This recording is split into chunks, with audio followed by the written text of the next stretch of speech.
back home. It's so liberating and freeing. You're like, I'm living. You tell yourself, you're like, this is kind of a Harley. And you just tell yourself, fire up the hog.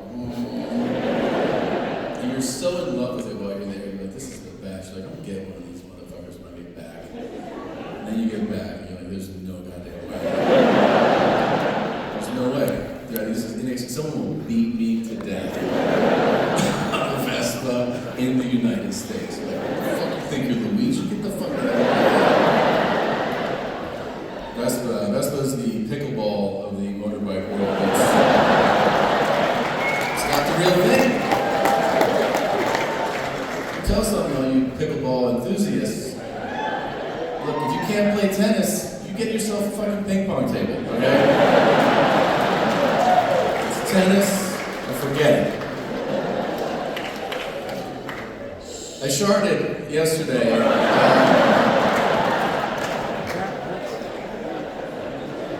I hadn't done it in a while. I did it in the bathroom, which is where you should do it. I mean, it's the best place it can possibly happen. There's literally, of all the places that are bad for that to happen, you know, this is at the bottom of that list. This is fine. But I was peeing and I was like, oh, I feel, so I got one level to go while I'm peeing, it's fine. In the bathroom. And then I did it and I was like, there was no noise.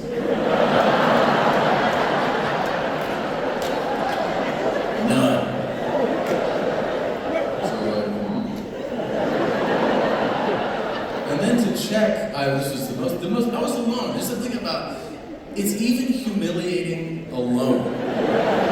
No one's in the bathroom. To check, I pulled down my pants and underwear like a toddler. I put them all the way down. I just stood there like Winnie the Pooh, my little t-shirt. My little buddy right here. To the left, and there's always like, what's up, Dad? And I looked down and I was like, oh no. I didn't even, right away, I'm an adult now, I'm a parent, I just took everything off. I took the underwear, I just threw it away. And then I checked with paper, I didn't check with my hand. I put the paper back there and I was like, that's just like you fully...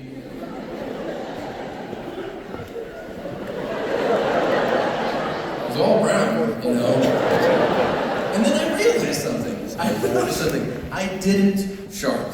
I simply shit my pants. That's a big distinction. I decided to shit with my pants on. I was standing there and I was like, I'm gonna take a shit right now. Cool. This is good. This is a new phase. And then I haven't been trusting farts since. I feel like that's supposed to happen at 70 or 80. I'm fucking 45. I'm like, well, gotta find a toilet. You might want to fart today. Same, babe. Right before I left the house, my fucking 5-year-old came up to me. He goes, what's jail like? I don't fucking know. Sucks, I think. I've seen shows, it looks really bad. He goes, why do people go to jail? A lot of reasons. So many. Some of them I shouldn't tell you about yet. You're 5. He's like stealing? I go, yeah, that's one. He goes, how much? How much you have to steal to go to jail? He's like, yeah, I don't know. He was like, $1? I go, no, more. He goes, 5. I go, more. He goes, 20. I go, buddy, so many more dollars. And then he goes, how long do you go to jail for? I go, it's up to the judge. I don't feel like doing this right now. He goes, and then you get out? I go, yeah. Eventually you get out.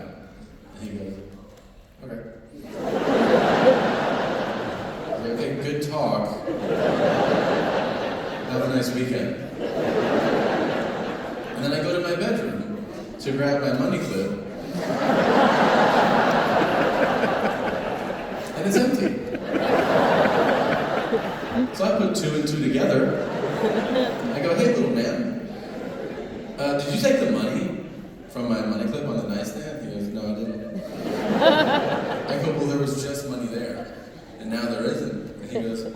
to tell you. I go, the truth would help. How about if I promise you're not in trouble? Just tell me the truth. Did you take the money from my nightstand? He goes, yeah, I took it. And then he changes. He goes, you want to see it? And I go, yeah, I do. He's like, all right, come on, come check this shit out. He walks me into his bedroom. And in the closet, there are 3 Ziploc bags full of cash.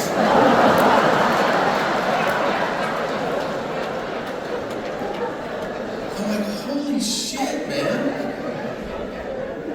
I go, Jesus. And he goes, yeah. He goes, I don't know what was yours, so I can't give it back. That makes sense. I go, that's a lot of money. He goes, yeah. I go, it's almost enough to go to jail. And he goes, no, it doesn't. I'm proud, but worried. I don't know. I feel like I have a little criminal on my hands. Actually, I do. The kid is a fucking menace. Calling me a bitch.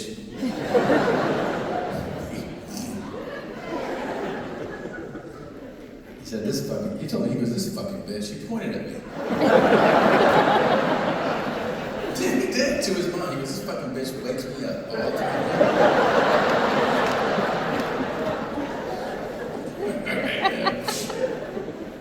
That is fun to be on the West Coast, though. I love it out here. I've lived here a long time. We were just in the South. Whatever.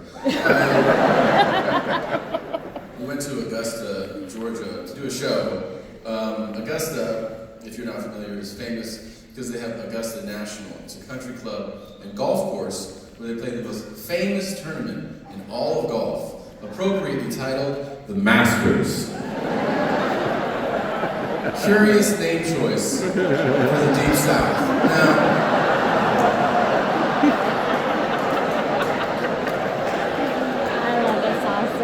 maybe a different pronunciation when they started it? So, I didn't fucking name it.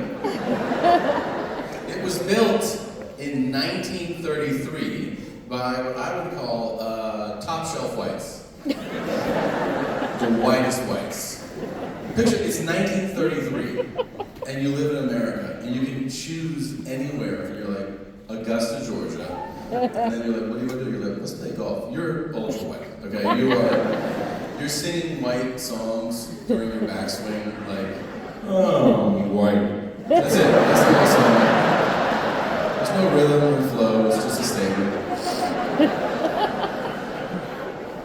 And if you're not familiar with this place, Augusta National, it's very well known to have a very exclusionary past. They were not a big fan of others. So we spent all day there just waiting for the show.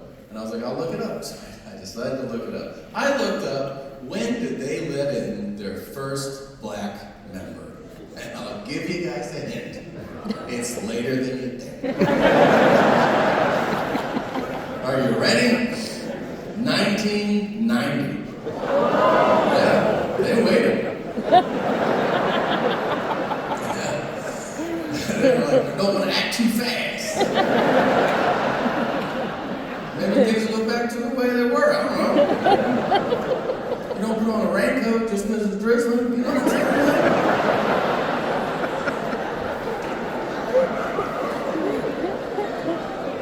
Then I looked up, when did they let in their first female member? 2012. That's how much women ruin a good time for men.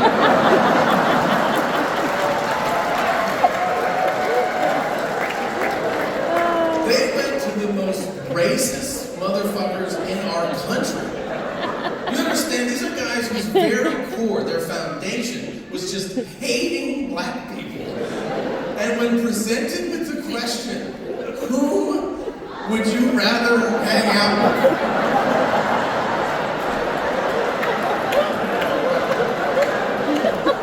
Black guys or women?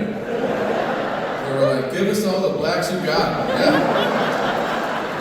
We will learn their fancy handshakes. I don't give a fuck. There's some fucking broad yapping in my ear, ruining my Sunday round. Come on, Jamal, let me show you how we do this.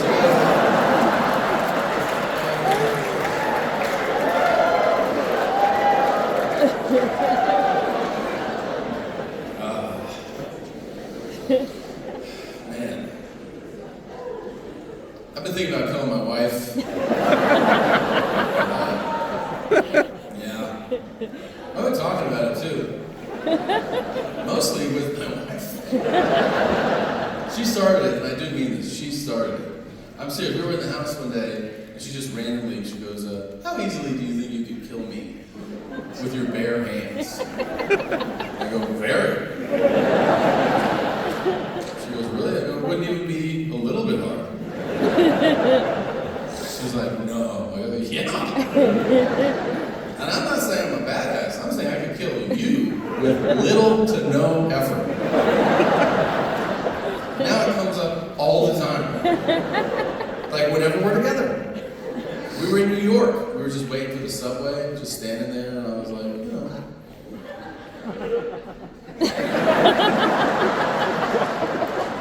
I can shove you off this platform right now. She goes, oh yeah, I would die. I go, yeah, no shit. Then she flips on me, she goes, don't do it. I go, what? She goes, there's cameras here, there's people everywhere. You're gonna get caught. And I was like, oh, good looking out. Okay. Thanks. We went to Hawaii, we were on a hike in Hawaii on this cliff's edge, and I looked over, I was like, oh, I could, you know, if I could throw you off this cliff. And she looks down, she goes, I go, I would die. And I go, yeah, you're getting good at this. Yeah. I go, don't worry, I'm not gonna, there's rocks there, your body will be exposed, there'll be homicide detectives everywhere. It'll fuck up my day. I'm not doing it. I go, down there's no rocks, and the tide might take you out. And then I would have an awesome week. In Hawaii. And then we kissed. I don't know what it is, but she's alive. I actually can't believe that my mom's alive. That's the one who really, it's weird to me. Do you ever have a thing like, do you ever call one of your parents, and when simply they just answer, your thought is, no shit. Still. Pretty crazy. My dad died. I kind of wish my mom had died. It's always the one you love more that goes first. And he was awesome. No, I still love my mom. We just, you know, we have a different relationship. It's fine. I protect my mom. I love my mom. I defend my mom. I just, you know, we have more, I don't know, just an aggressive, contentious relationship. Like, I remember when I had a day job one time, she called me in tears, which is very strange. And I go, are you crying? And she goes, yes. Actually, she has a way stronger accent, so she goes, Jace. I go, why are you crying? And she goes, I was just thrown out of a furniture store. And I go, you want to say that again? And she goes, I was shopping for furniture, and there was one man working there, and I asked him a question, and then he said, I don't speak Russian. So my mom goes, I don't speak Russian either. He said, why don't you learn English and come back? So I go, give me the number of the store. I call the store, the guy answers, you know, he's like, furniture, or whatever. I don't know.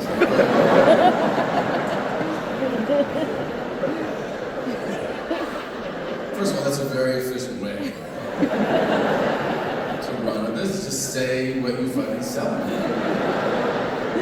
Right? Shoes. They go, yeah, I need shoes. Huh? So he answers, and then I swear, I just go, hey man, how does it feel to know that you're gonna die today? And he goes, what? And I go, I don't know if it's gonna happen at lunch. I was like speaking softly. I was like, I don't know if it's gonna happen at lunch. I don't know if it's gonna happen when you're closing up shop. It might even happen right after you get home. But at some point today, someone's gonna come and they're gonna kill you. He goes, what the fuck? And then I just hung up the phone. I was like, wow. This is 10 o'clock in the morning, right? I just got to work. People are asking me, hey Tom, do you have that report? I'm like, you don't fucking talk. I'm an assassin, alright? Here's the thing. I don't know if you've threatened a lot of people. You get quite the adrenaline rush. Like, I was pacing the halls and shit. Let me ask you, let's just pull the room here. Do you enjoy true crime shows? Do you like watching them? I do too. And the truth is, I think when you watch those shows, you'll learn a little something. And one of my biggest takeaways is that people get caught because they make critical errors. And that day, I made several. I called the guy from my office line, okay? I mean, they put out a general number for our office that had 100 employees, but you know, it was a good tip.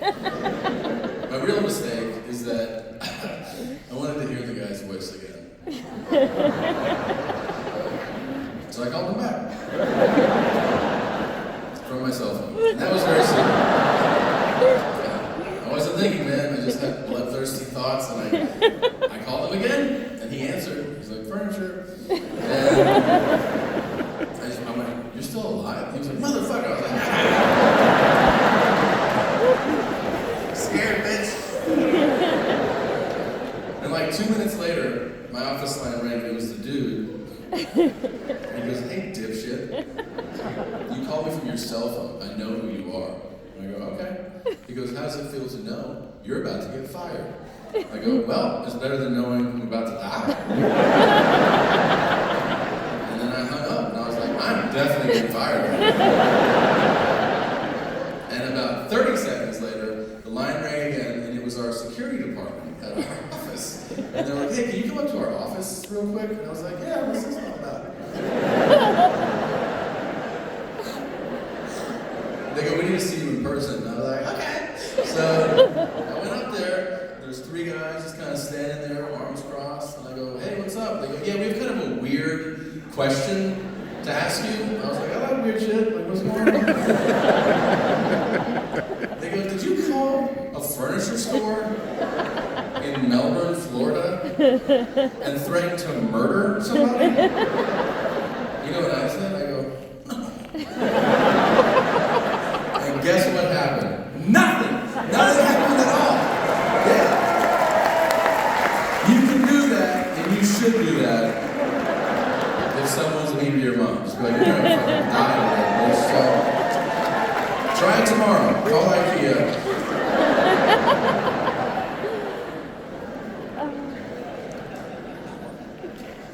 I can't get enough of these documentaries and shows. It's the only thing I want to watch. We're watching Untold, it's a Netflix series. They always have different subject matters. My favorite one is about Johnny Manziel. If you don't know who Johnny Manziel is, I will now use my time to tell you. Johnny Manziel is the first and only true freshman to win the Heisman Trophy, the highest honor in college football that goes to the nation's best athlete. True freshman, for those of you that don't follow sports, college sports, it means a year removed from high school. This guy doesn't just play college football, he dominates it. And you watch this documentary, and you learn that he did this while mostly drunk. Like, beyond fucked up. They interview all his former coaches. They're like, yeah, you can come to practice. He's like, yeah, I'm just hungover. And they would be like, Johnny, better not fuck this up. And then he didn't. He was awesome.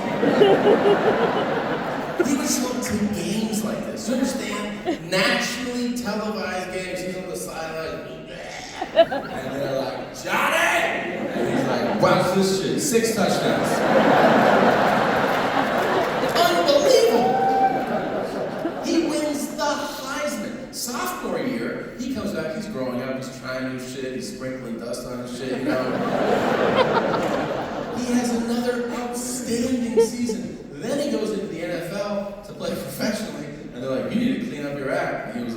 don't play football anymore. And that's the whole story. But whoever told him to stop is a dick, because if you can get it done while you're getting fucked up, just keep getting fucked up. Now, well, in athletics, you don't see it much. In music, it's the standard. I don't care what genre you're into, country, rock, rap, classical, they're all getting fucked up. I don't care if you like Waylon Jennings, or Lil Wayne, or the Stones, or Beethoven. They were all blasting their domes out, and that's how they heard that shit in their head. Yes, Ludwig too. I think he would walk around and do like this. That's drugs. So, but what I want to talk about is what I never hear anybody talk about, which is how much cocaine Hitler did. Now, first of all, are they ever going to stop producing Hitler documentaries? Another one, 6 parts just came out. There's already 37 of them. Like, is an executive ever going to go, you know what, I think we're good on old Hitler. I think we understand this man. But guess what? You don't. They always, first of all, I didn't know his real last name is Schicklgruber. So, did you know that? What? Yeah, it doesn't have the same ring, right? Kyle Schicklgruber. So, the worst person you know, you're like, this guy's a real fucking Schicklgruber over here. It's true, it's fucking true. His dad tried to change his name to Heiler, and they misspelled it, and they put Hitler. That's how we have this fucking asshole's name. Now, let's talk about drugs. So, everybody knows the German army was on meth. You know, it's very well documented. Picture that. This is true. The whole German, they were all on meth. Can you imagine 100,000 German soldiers marching through the Ardennes forest? It's supposed to take 6 days. They did it in 28 minutes. That's meth.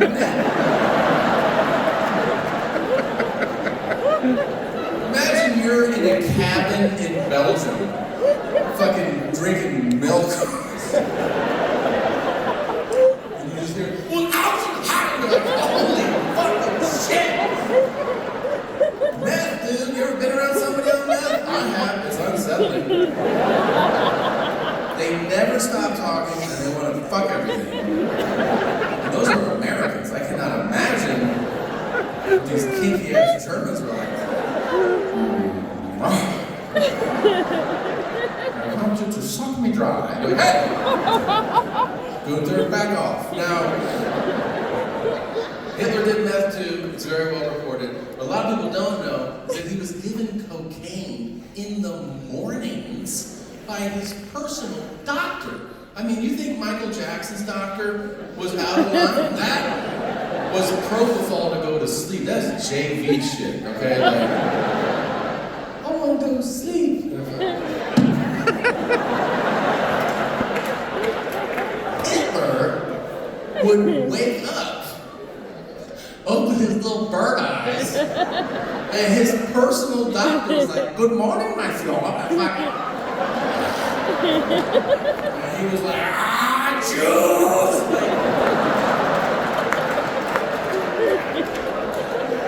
To start your day with an 8-ball and a heart full of hatred is wild, okay? Here's what I really want to know. Why am I learning about this at 45? We're always looking for deterrents for drugs. I have kids, we always tell them, don't do drugs. And when we were kids, they were like, don't do coke. And you go, why? And they go, that's what rock stars do. And you're like, oh, okay. You mean like Slash and Eric Clapton? And they're like, yes, they're up till 6 a.m. shaving their bodies.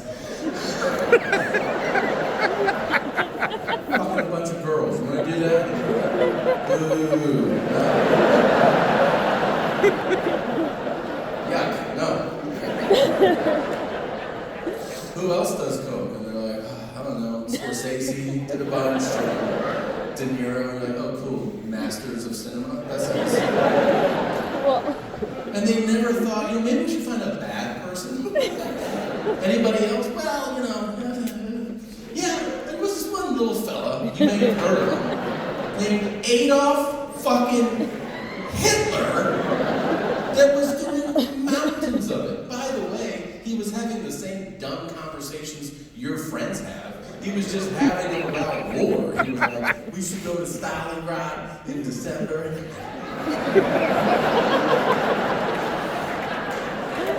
We'll fuck them up.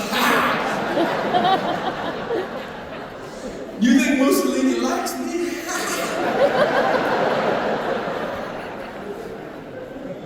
Yeah, that's my favorite joke. So what?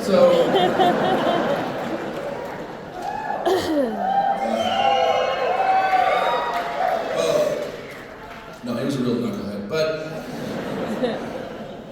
fun accent. I like the accents. Yeah. I am very fortunate. I know that because I travel for a living, so I get to see the whole world doing this job, which is insane. And I always tell people, if you are fortunate enough to travel internationally, always ask local insults and expressions because it reveals something about the culture. You know, just like I think American cursing reveals something about us. I think ultimately we are an aggressive nation, an aggressive people. I think it's reflected in our cursing. If you're not from here and you argue with an American, inevitably it will end with the American saying, "Fuck you, motherfucker." And what does that sound like to me? That sounds like an Apache helicopter coming over a hillside about to straighten some shit out. You know, it's very American. Yeah. I was in Eastern Europe, former communist countries. They're still very sad. They're sad. I asked in Budapest, I was like, what's the morning greeting here? And they told me it translates to, hopefully today is our last. I was like, God damn! That's how you start the day? Okay, have a coffee, it's cool. Arabs very direct. They have an insult and it translates to like, may God kill you. May God take your soul here, but it just means die where you're standing. You know? If I had to give a prize for these insults, I think in my experience I have to give it to Spain. They're so imaginative. It makes me feel bad about what we've come up with. They're like middle of the road insult. This is not even level 10. They're just casually insulting. They'll say, me cago en tus muertos, which translates to, I shit on all your dead relatives. Like, that's amazing. You shit on my Nana? And they're like, yes, and her Nana too. Your whole lineage.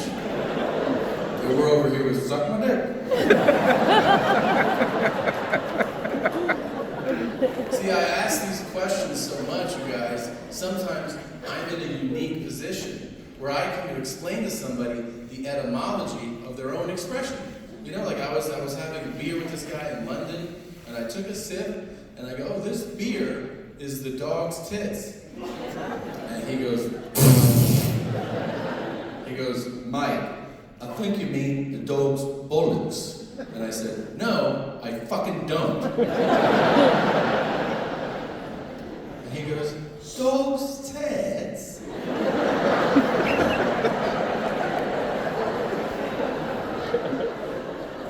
I said, September 8th, 1940. That's when the Germans began the Blitz, the 57-night bombing campaign of London. And by mid-November, Winston Churchill turned to his then secretary, Elizabeth Nell, and said, the people of Great Britain are going to have to make do with less. They're going to have to provide each other with food and shelter, and they'll have to get milk wherever they can, even, he said, if it meant getting it from a dog's tits. And this guy goes, fucking hell. I didn't know that. And I said, that's because I made that shit up. So what? I thought it was fun. You bought it too. Winston Churchill was like, suck on a dog's dick. So, that was a big lie. Now, half my family is from from South America. That is true. That's not a lie. They're from Peru. I've been going there my entire life. They've been visiting me my entire life. You know that every time one of my 237 cousins comes to visit me, they always say the same thing incorrectly. The same sentence incorrectly. Every single one of them on a trip will be like, Tommy, I have to make a shit. Well, I understand. Yeah. If you speak any Spanish, you know it's a literal translation, because in Spanish you would say hacer, to make, you know? Which, to be fair, it is what you are doing that. You are making shit. You're serving it up right out of there. That's your shit maker. So, okay, yeah, we don't say that here. We say I have to take a shit. And they go, why? I will not take it anywhere.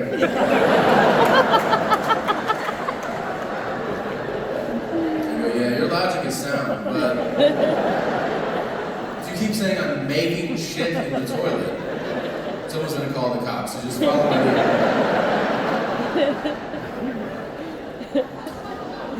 You realize that, like, if you're in this room, you speak the world's language. The world's language is English. Most of you, like me, did absolutely nothing to master it. You were just born. And the rest of the world tries so hard just to communicate with us, just to participate with us, and then we mock them to their face for trying. I'm sorry. The whole world is like, how do you say? And we're like, come here.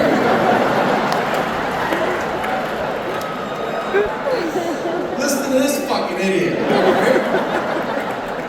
Like you did something. It's like his seventh language. It's like, I do not know your bop, bop, bop, bop. Learn how to talk, stupid. And you can do that. If you've mastered anything, you can mock those who have not. You're allowed to do it with language. You can mock people's grammar. It's definitely open season to do people's accents. You can walk around all day and just do people's accents. You can do them all, except for Asians. Yeah. Even if you do it well. Even if you are spot on, someone will be like, don't do that. Right? So, like, you can nail it. People are like, what the fuck are you doing right now? Whatever, I'll do it. So,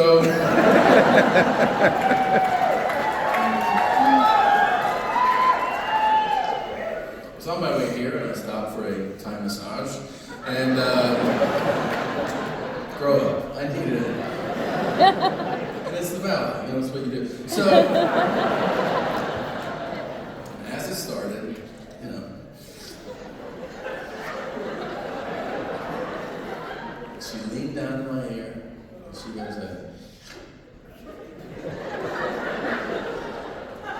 you like it?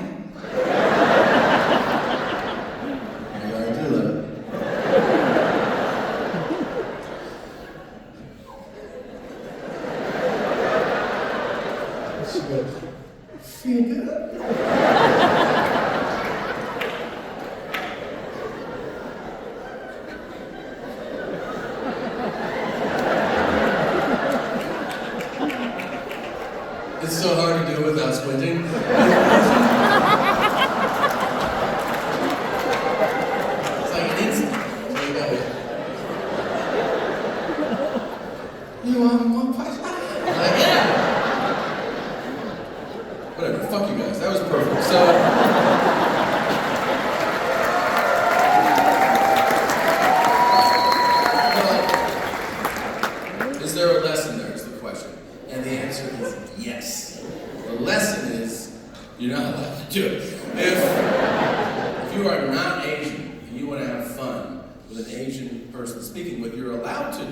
is learn how to say something in an Asian language, because then you're just repeating words, and you're allowed to do that. I've been working on this Mandarin. It's fucking rough, but here we go.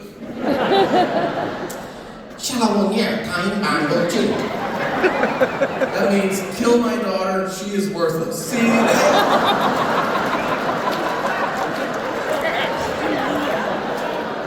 I prefer boys.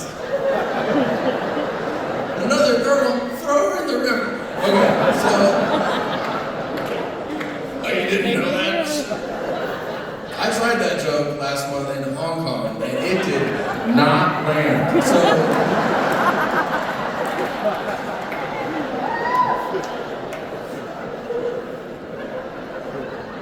I don't know how I'd react. I have boys, but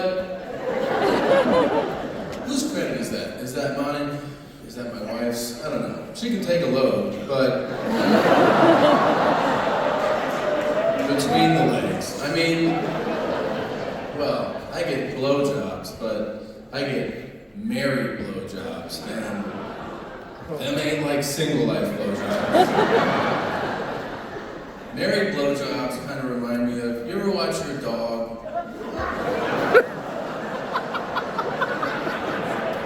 on a hot day get some water from its bowl and it looks at you between licks?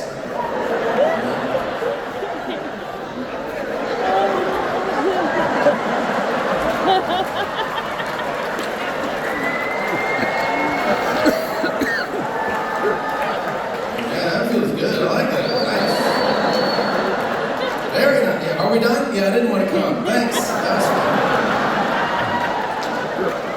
Why don't you go fetch that ball? So,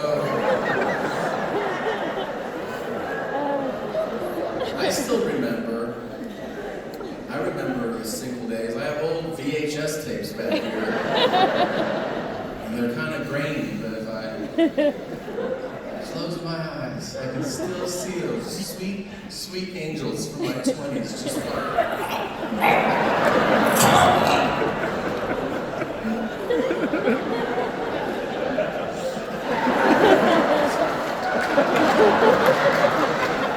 Nobody has memories? Okay. So, I like to finger up the butt.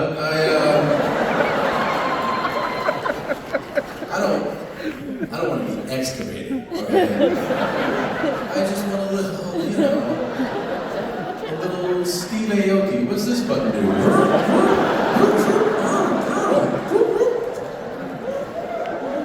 Just playing in the outskirts. Do you like that, sir? Have you tried it? Not yet. What are you fucking waiting for? So there's a button in there. Like it? Yeah. It's California, of course you fucking like it. So, cultured people. I asked all my friends, it was 100% no. All my friends, I was like, do you like that? They were like, fuck no. That shit is gay. I was like, well, have you ever considered trying it with a woman?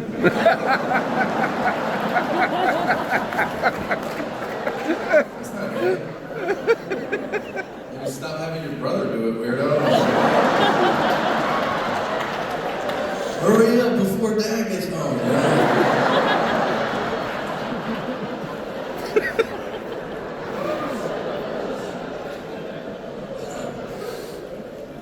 I really do like it. I think it's important to be honest about what you like. This is what you learn over the course of a lifetime about sex. You learn that men and women both lie when it comes to sex. We just lie in opposite directions. Men exaggerate their exploits and their interests because they think it will impress you if they've done more and they like more. Every woman in here has met a guy who's like, oh, I like it all, you know what I mean? Step on my nuts. Slice my nipples open, set me on fire. And you're like, okay. He seems fun. And then you get him in bed, and he's like, wait, is that a match? Hold on, I need to call my girl. fucking liar. You lie. Okay? Yes, you know it. Women, they also lie. They lie in the other direction. See, women diminish their accountability when it comes to sex, but it is for a fair reason. Women fear that you will shame them for enjoying some of the same things that you enjoy. So you ask, it's just the truth. We are very judgmental towards women. Now, the result is that if you ask a woman about her sexual history, it's like asking the average German citizen after World War II if they knew what was going on, you know? They're like, well, I was there, but I don't remember much. It rained a lot, so I stayed indoors. This is true. I remember I had a roommate, and we both knew the same girl, Nicole, beautiful girl named Nicole. And one day, my roommate goes, I hooked up with Nicole. And I was like, oh, really? He was like, and then he said something super gross. I apologize. In advance. And he was like, yeah, man. Her he's like, yeah, her puss was like this little furry warm pocket. I wanted to crawl up in there and live there. It was so snuggly and warm, and it was lined with butter. What the fuck are you talking about? And then I dated her for 2 months after that. You know why? Because I like butter too, sir. And then one day, I was with her, and I guess I was feeling insecure, and I brought it up. It was kind of weird. You hooked up with my roommate, I guess I'll get over it. She was like, excuse me? I go, yeah. She goes, yeah, I've never touched your roommate. I go, what? She goes, no. So I go back to my place. I go, hey man, she said, you guys never hooked up. And he goes, oh yeah. That's true. I go, why did you say you did? He goes, who cares? And he turned on the TV. That was our whole conversation. Now, the same girl, Nicole, we were talking about sex, like the topic of sex, and I brought up threesomes. I go, have you ever had a threesome? And you know what she said? She goes, I go, I didn't ask, did you remember to take your Adderall? Have you had sex with 2 other people at the same time? And she goes, not really. I go, not really? Was one of them an amputee? Because that still counts. She goes, well, here's the thing. I go, this is a here's the thing? She goes, yeah, I was in one, but I was sunburned. And I go, hold on. What? She goes, I was involved, but I was so sunburned, I wasn't really into it. I go, this is some wild, women's only logic you got going on right now. And she goes, well, how about you? I go, yeah, I blew 4 guys, but I had poison ivy, so it doesn't matter.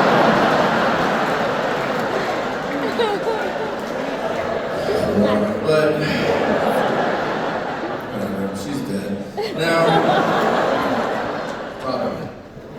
probably. You think about the fact that the more successful a man becomes, the younger his partners are. It is a tale as old as time. And I think, without a doubt, the current poster boy has to be Leonardo DiCaprio. Now, we all salute you, sir. Leo is, of course, an Oscar award-winning, very famous, and very wealthy actor. He's worth $100 million. He just turned 49 years old. Now, if you don't know this, he has a very well-documented history of dating. He has dated many beautiful women, but when they turn a certain age, he always cuts it off. Do you know what that age is? That's every woman knows. And they always say it with a little venom in their voice. Now, 25. And it's not kind of sort of true. It's 100% true. You can look it up. Leonardo DiCaprio will date you. And then when you turn 25, he goes, get your old pussy out of my life. your bags, Edith, and take this brooch to the retirement home with you. I can't even begin to tell you how much money I would pay to be there on the morning of a 25th birthday. Just to see him walk into the kitchen like, happy birthday. And the girl's like, he's like, what'd you wish for? That I was turning 24? I said, well, you're not. You are old as shit, all right? Pack your bags and leave the key. I got you a tombstone. Get the fuck out of here. What I find interesting is that's his level of success and then what he's into. And then you think about a guy like Epstein, right? He had a lot.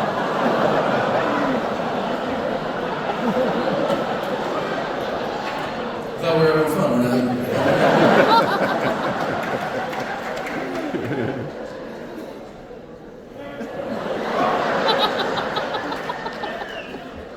So he had $400 million, and he liked them 14, 15, but if you got your driver's license, he was like, hit the bricks, Anthony. I don't fucking know. I like when your mom picks you up. Alright, now, I mean, you're not gonna like them all. It's just $100.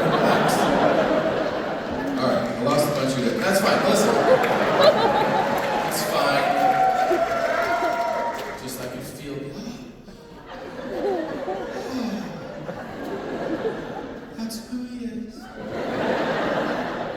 You know when you do that, whether at a show or in life, that it's a choice, right? Just remember that. It is a choice in life or at a show to hear somebody say something distasteful or insensitive or off color, then you go, that's who that person really is. It's a way of living with the mantra that people are who they are at their worst. It's a terrible way to go through life. I prefer to go through life at the other end of the spectrum. I believe you are who you are at your best. That's who you are. And if I meet you, and if I get to know you, I think that's who you are. You are who you are when you're at your best. Okay? Now, that being said, I think retarded is back. As a yes, it was on hiatus for a couple of years. Yeah, sort of like, is Pluto a planet? Remember, we were like, I don't know, and now it's back. We didn't know for a while if we could say that word. We were stuck. We were in conversations, and we were like, "You see that shit? It was fucking." I have to gauge somebody. Like, are you down? I know why, and it's not. Listen, if you're it's not because you're a better person. Fuck that shit. It's because we live in the age of fear, and everybody is scared to say the things they want to say and use the words they want to use because they're fearing that you will label them as something worse than the worst thing possible. And so what people do is they act for one another. And you see it all the time in all these interactions in life. Yeah, I prefer paper straws. What's your favorite part? The way they dissolve in your mouth? It actually is. It's bullshit. And listen, you might not know this. I actually played a small part in the R word becoming taboo. This is true. I had a special come out a few years ago, and there was a joke in the special, and the premise of the joke is that we use this word to describe silly things and stupid things that people do, but not to attack people with disabilities. This was the premise of the joke. I toured with it, and it went well. And then the special came out, and about 2 weeks later, my agent called me. He goes, you're in a little bit of hot water, buddy. And I go, over what? He goes, oh, one of your jokes. I go, which one? He goes, I prefer not to use the word. And I go, you fucking loser. I go, well, what are you telling me? He goes, it's not me. Netflix wants you to go have lunch at the Special Olympics. I go, get the fuck out of here. I go, who is asking at Netflix? And he goes, the CEO. I go, I guess I'm going to lunch.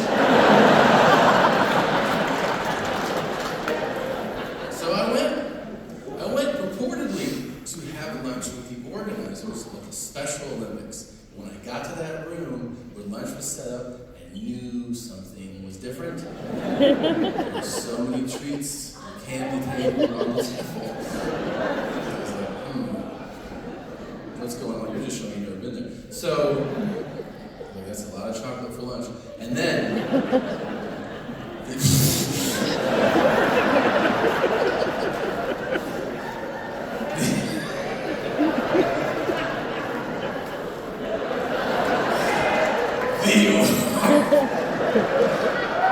the organizers walked in, and you already know who they brought with them. Some Special Olympics athletes.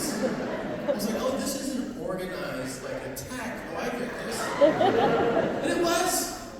And before we started, the organizer goes, I'd like to make an acknowledgement before we go on. I go, what's your acknowledgement? He goes, I'd like to acknowledge that your joke was about language and how people use it.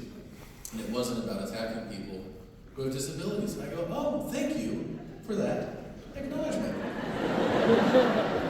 What's with the props?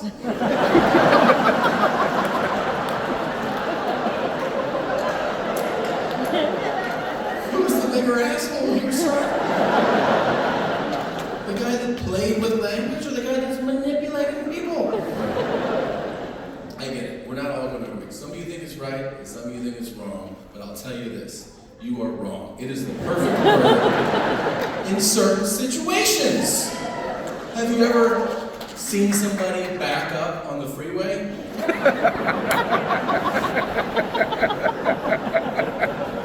How would you describe it? Maybe a little reread, maybe a little bit.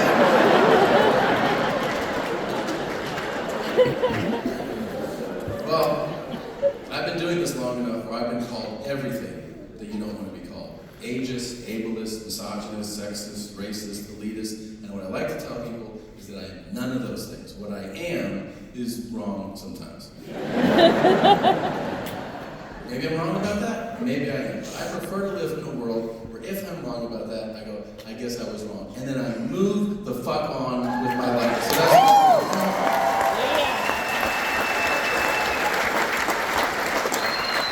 thanks for your back.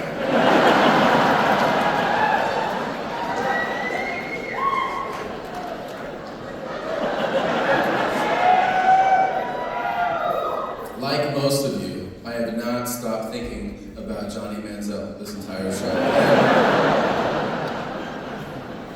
Can I tell you what really sticks with me about that story, about that player I told you about? It's the fact that all that crazy shit happened to him when he was 18. So as you're watching the story unfold, the natural thing to do is you think about what were you doing at 18? You can't imagine having the national press the way he did, all this attention and money being thrown at you, and women, all this craziness.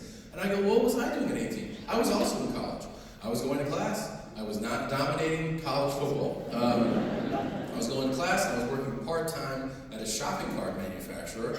And here's how much I respected that job. I went in there on a Monday one time, and I went up to my boss, and I go, I think I'm going to quit on Friday. And he goes, yeah, a lot of people do.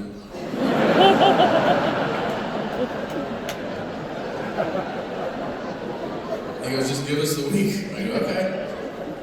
And so I did, and on Friday, he goes, you're done. I go, I'm done. He goes, all right. Well, a bunch of us from the office are going to go down to the bar down the street, and so I'll give you a toast to whatever you do next. I was like, okay, I'm 18, but let's do it. So we went. It was like 8 people from the office. They were very nice, you know. They raised glasses. They gave me gifts, like good luck cards, t-shirts with funny phrases. One of them gave me a bottle of Jack Daniels, which, in retrospect, I realized that it was a parting gift. It was like what grown-ups do. They're like, take this with you. And I was like, I'll just drink it here at the bar. I was drinking whiskey out of a bottle. And if you don't drink whiskey out of a bottle, I'll tell you something. After about 4 or 5 swigs from the bottle, your brain actually goes, hey, there's too many lights on up here. Beep, bop, boop. And you go, I want to do bad things. taking people's change from the bar. I was like, that's my shit. My friends were like, why don't you calm down? Like, why don't you calm down? Then I ended up going home with a lady who had a most unfortunate face.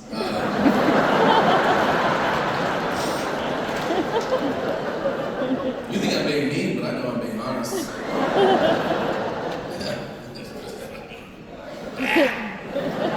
I blacked out, thankfully, but it's terrifying. Like when you wake up, I woke up looking out a window into a yard I didn't recognize. And when I turned over, this fucking gargoyle was here. And I audibly gasped in her face. You understand? Like, I'm here, and I go, oh. And she was used to it. She was like, I know. You're not the first fellow to do that. She looked like Bill Belichick, the former Patriots coach. Picture him with shoulder-length brown hair. Same face, same body. I was like, put the fucking hoodie on. I don't want to see this. And then, you guys, I left there feeling tremendous shame. Coincidentally, I was taking Psychology 101, and that week, we had briefly talked about shame. Do you know what they teach you in Psychology 101 about shame? They teach you that shame thrives in secret. If you feel shame about anything, you should confide it in at least one other person, and it helps release the feeling. But if you keep it inside, it festers and grows, and it can consume you. And I thought, how fascinating. I feel shame, and I know what to do. And then I thought, fuck that. I will die with this secret. And as I was eating pizza, I got a call from a guy who was at that bar the night before. He goes, hey man, where'd you go after the bar? And I said, I went home. And he goes, did you? I go, yeah. He goes, I don't think you did. I go, well, I did. He goes, you didn't. Well, what are you talking about? He goes, I can tell you exactly what you did. I'm like, exactly? He goes, exactly. And I go, okay, what did I do? He goes, dude, you fucked my aunt.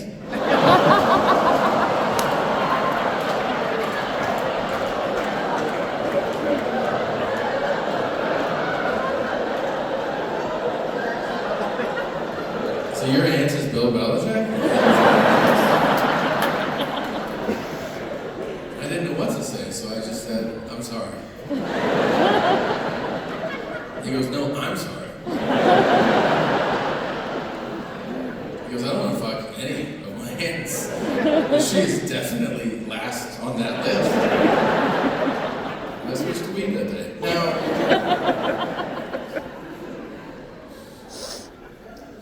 I'm still only halfway through this tour. The last tour was way too aggressive. We did way too many shows in way too many places. I ended up doing shows in fucking Iceland, in Auckland. I did a show in Guantanamo Bay. For the good guys. It wasn't, it was for us. They weren't like, here's the 9/11 planners, why don't you give them a giggle? Go on, Tom! Walk into a room, guys are in jumpsuits. I don't fucking know. So, it's intimidating. When you get to Gitmo, you land, you are greeted by naval officers, and they're pretty professional. They're like, welcome to Guantanamo Bay. You're like, thanks. And they're like, you want to go to Best Buy or something? You're like, wait, what? You learn it's a whole city. And then they pass me off to some Marines. First thing, after we're out of earshot from the naval officer, the Marine, he goes, you want to see some shit? I was like, yes. So he takes me in a Jeep to a hilltop, and he's like, you shouldn't be up here. This is classified. And I go, you just fucking took me. And then he points to a building. He goes, that's level 4. That's what you see on the news. And he tells me this fascinating detail. The guards in that prison are specially trained. And the reason they are specially trained is that the prisoners often protest their imprisonment by throwing their feces and their urine in the guards' faces. And those guards are forbidden from retaliating. They are only allowed to say 2 things when that happens. They're allowed to say, are you hungry? Or are you thirsty? And if they do retaliate, the guard can be court-martialed, meaning you can go to prison for retaliating against someone who threw shit and piss in your face.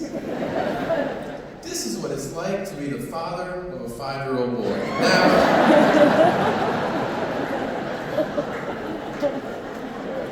I have 2 sons, and they are both assholes. But the other day, I walk in and my 5-year-old, he goes, hey man. He goes, pick me up. And I go, what? He goes, hold me.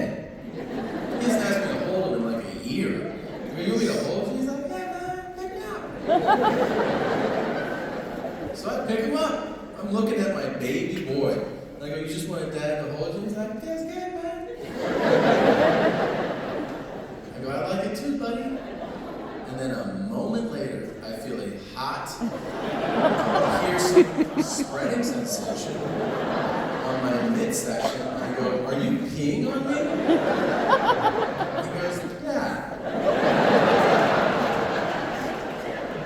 I wanted to hit him so bad. I really hit him too, you know, like. Knocked his fucking 2 teeth out of his mouth. But I didn't. I dropped him. Are you hungry? Thirsty? This fucking kid, he has not allowed us to call him by his birth name for 3 years.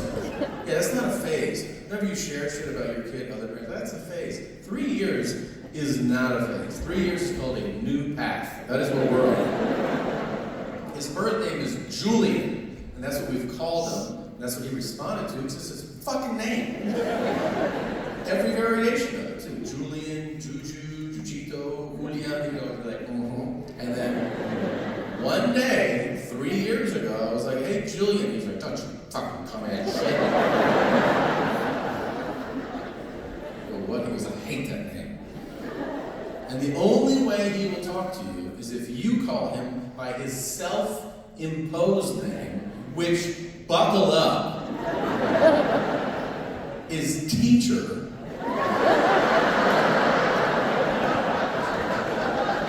Is there a creepier name for a kid? Teacher?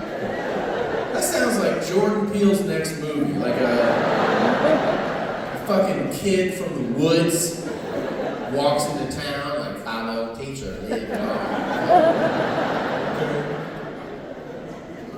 Yeah, I walk into my own house. I'm a grown man. I go, is the teacher home?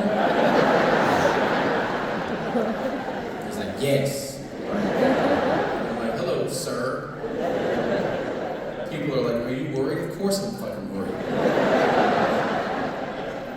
The only other person I know that went by teacher is Charles Manson. Yes, I'm worried. Now his brother, I thought I had his brother figured out. A few years older. He likes math, he likes video games. He also has a voice that sounds like he gargles with butane. I don't know. He's like, what's up, man? I'm like, are you fucking 35? This kid, I'm like, you want to go out? He's like, yeah. I'm like, all right, get dressed. He just walks in the living room. He's got on rain boots, tidy whities, and goggles. Are you on acid? The only place you can wear that is a gay parade. It's cool if you are, but there isn't one today, right?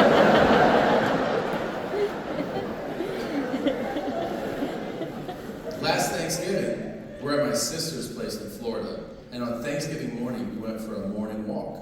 And as we're going for the walk, we come upon a man-made pond that has other families feeding bread to ducks. It looks like a painting. And as we walk up, another dad sees me. He goes, "You want some bread?" I go, "Yeah, thanks, man." So first I give it to teacher. "Do you want some bread?" I was like, "Give me that." It's like hitting ducks in the head. And then I go to his brother. I'm like, "You want bread?" He goes, "I don't want that." I go, "What?" He goes, "I don't need that." Okay. And then he just walks up to the edge of the water and he grabs a duck by the neck. And he holds it up like he's Genghis Khan. And the duck's like, I look at teacher, and teacher's like,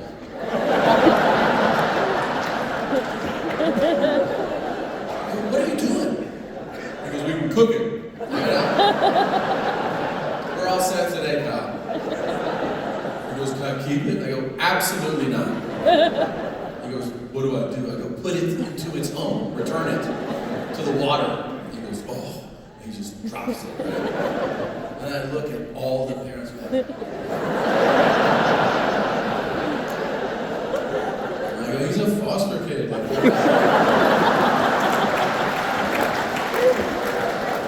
Trying to make him good for you guys. That week, we had rented a house in Florida for the week. And you should know this, by the way, if you don't have kids or you're not around kids, this little bit of information I will tell you right now may at some point serve you in life. And it is this. If you ever are around a kid that is between the ages of 2 and 9, and you happen to utter the phrase, "I promise," you should know that that kid will hold you to that promise like the Sinaloa cartel. They learn the power of that expression early. And one particular morning, I'm in the office of the rental house on my computer doing some work. And my older kid walks in, he goes, "Hey man." He goes, "Let me get a Dr. Pepper."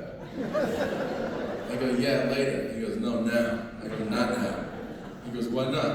He goes, "It's 8 o'clock in the morning. You're not starting your day with Dr. Pepper."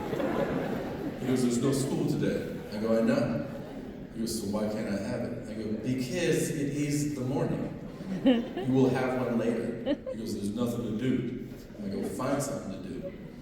He goes, "But I don't have anything to do." I go, "Go outside. Just stare at the sun."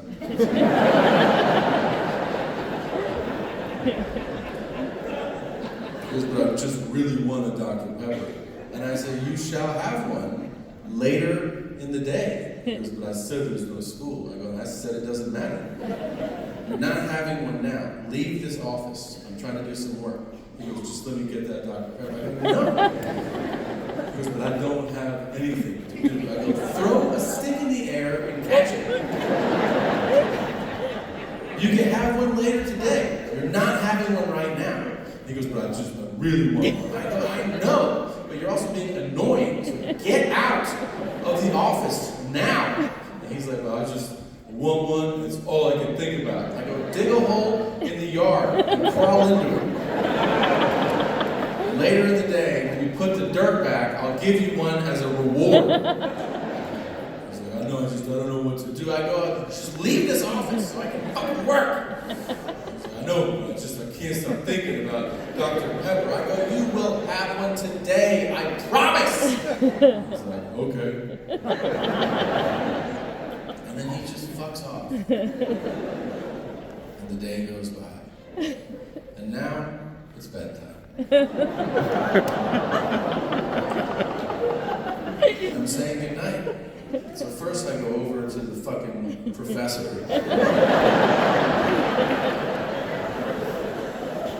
I'm like, "Good night, my lord." Dude, before I can even pivot around, I hear, "Hey man, what's up with that Dr. Pepper?"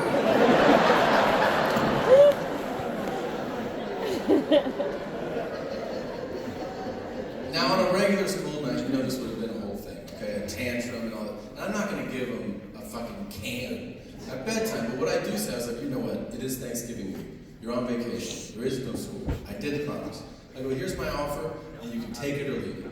I will pour a little bit, a few sips into a cup, and you can have that. Then you have to go to bed. That's the offer. He goes, okay. I go, okay. So I pour it, I give it to him.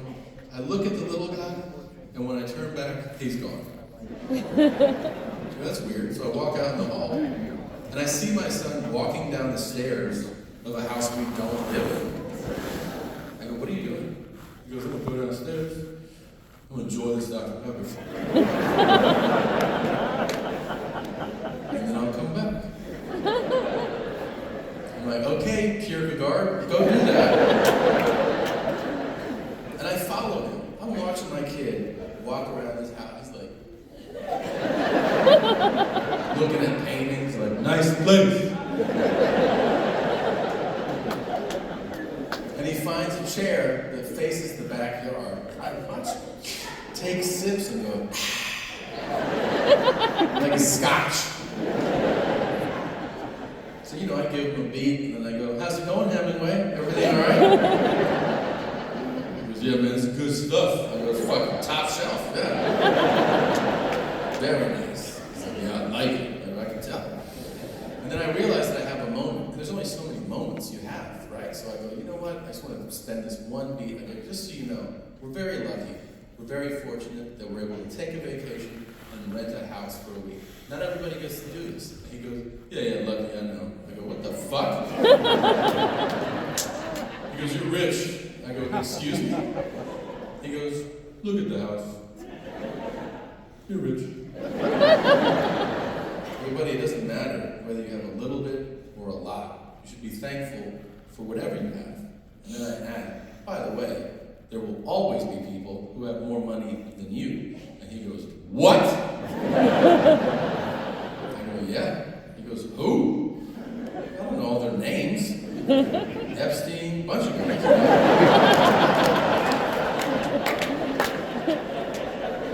He goes, I thought you were the richest guy in the world. I go, it's not even close. He goes, Dad? I go, yeah. He goes, don't give up. That's not what I'm trying to teach you. He goes, you can still catch them. I go, I'm not trying to catch them. Then he stands up and I go, where are you going? He goes, I'm going to tell Mom not to give up either. I go, actually, I would really appreciate that. She's got the easiest fucking life in the world. I'm in Thousand Oaks on a fucking island. She's sitting at home in a massage chair. That's why I want to kill her. You guys were the best. Thanks for coming out.